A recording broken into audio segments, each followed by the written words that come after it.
This toucan was lying on the ground, injured and crying out for help. It looked like there was no chance anyone would find her. But what happened next? It'll absolutely melt your heart. Toucans. When you hear that name, you probably picture green rainforests, full of life and bright colors. The most famous thing about them is their beak. It's huge, almost like something from a cartoon, and it's a super smart design by nature. It's not just for looks. They use it to pick fruit from tricky branches, to protect themselves, to show off to other toucans, and even to stay cool in the hot jungle.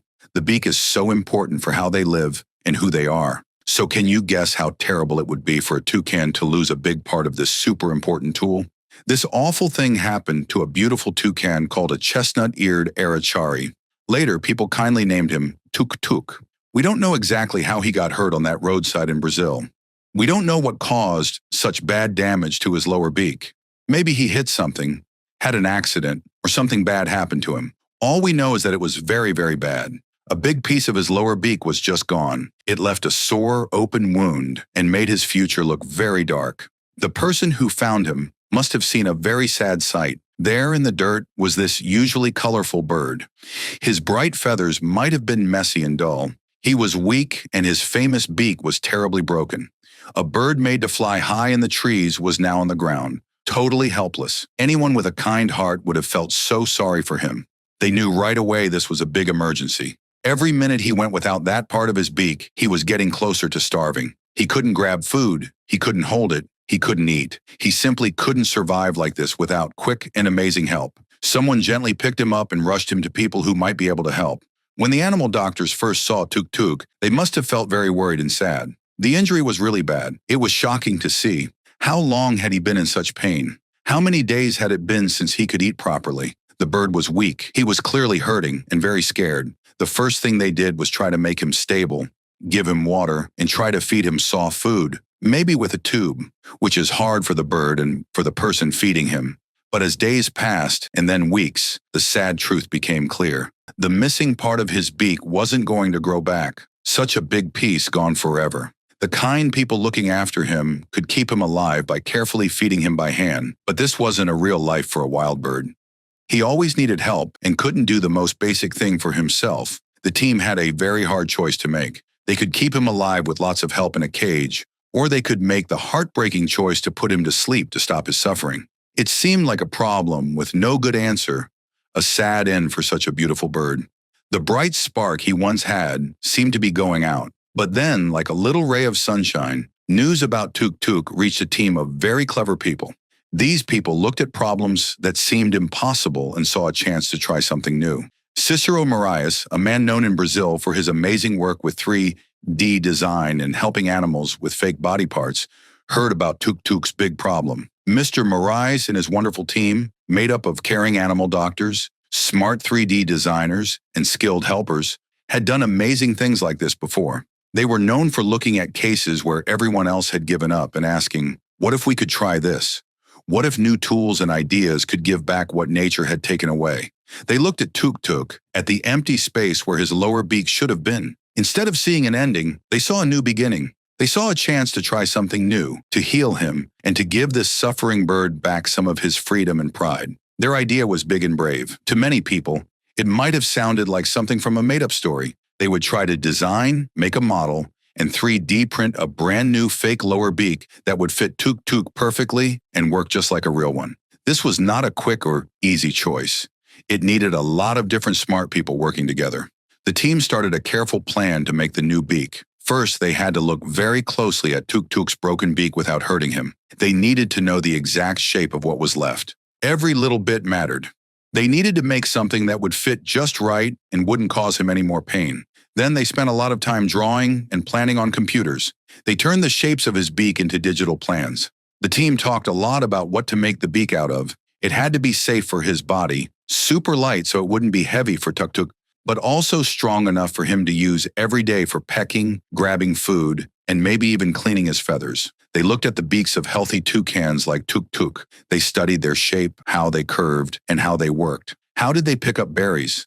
How did they hold seeds? Every little detail was super important. They probably made many digital models, changing them and making them better. There were surely times when things didn't work out, when designs weren't quite right. and when the job felt almost too hard. But they kept going because they saw Tuk struggling and wanted to help him. Finally, the digital plan was perfect. It was a smooth, smart design, ready to be made into a real thing. Everyone was excited as the 3D printer was set up and started its work. Slowly, bit by tiny bit, using a special plastic, the new beak started to grow. It was like watching magic as weeks of hard work, new ideas, and strong hope turned into something real. Each layer printed was one step closer to maybe changing Tuk's life forever. The day of the operation came. All their hard work led up to this moment. The room in Sinop, Brazil, where they would do the surgery, must have felt full of nerves and quiet focus. Tuk was carefully put to sleep so he wouldn't feel anything. The animal surgeons, with very steady hands and great skill, got the area ready. The operation took 2 important hours. They had to carefully attach the new, custom-printed beak to what was left of Tuk's own lower beak. It was like a careful dance between nature and new tools. Everyone on the team did their part. All their smarts and skills came together for this one little bird. They checked if it fit right, if it was straight, and if it was on securely. Nothing else mattered in those moments except Tuk and making this amazing plan work. And then it was time to see. The surgery was over. As Tuk slowly woke up, the team watched, hardly breathing. The fake beak looked so real, like it was always a part of him. But the biggest test was still to come. Would he like it? Would he be able to use it? When they first tried to get him to eat, everyone must have been holding their breath. Maybe he was a bit confused at first, but then a little bit of his old self came back. Tuk carefully reached for a piece of soft fruit and checked it out with his new, whole beak. And then he did it. He grabbed the food. He moved it around. He swallowed. A big sigh of relief, then happy smiles and cheers must have filled the room. Some people might have clapped. Others might have cried happy tears. It worked. Tuk could eat all by himself again. His bright feathers suddenly seemed even brighter. His eyes looked more awake. Cicero Moraes, thinking about this amazing success, knew how important it was. This is a big moment for science, he said, because it shows that this idea can work anywhere in the world. It wasn't just about helping one toucan. It showed that this kind of help was possible for many other animals too. The new beak saved his life, but it did mean he probably couldn't go right back to living in the wild. Animals with fake body parts usually can't go back to nature, Mr. Moraes said, talking about how things are now and how they might need more care. But the most important thing is they will live. Without the fake beak, they will die. And Tuk was now going to live. Mr. Moraes still hopes that as our tools and ideas get even better, maybe one day animals like Tuk could go back to the wild. For now, Tuk found a new safe home at an animal rescue center. There, with kind people watching over him, he started to get really healthy and happy. He could clean his feathers, look around his new home with more confidence, and most importantly, enjoy his food all by himself, just like he used to. His story became a happy one that gave hope to everyone at the center. And Tuk's miracle wasn't the only amazing thing Cicero Moraes and his wonderful team had done. Their kindness and smart ideas had helped other animals too. Before Tuk, people all over the world heard about them when they built the world's first 3D printed titanium beak for Gigi. Gigi was a beautiful macaw bird whose own beak was badly hurt by a disease, so she couldn't eat. They didn't stop there. They also designed and carefully hand-painted a very real-looking 3D printed shell for Freddie.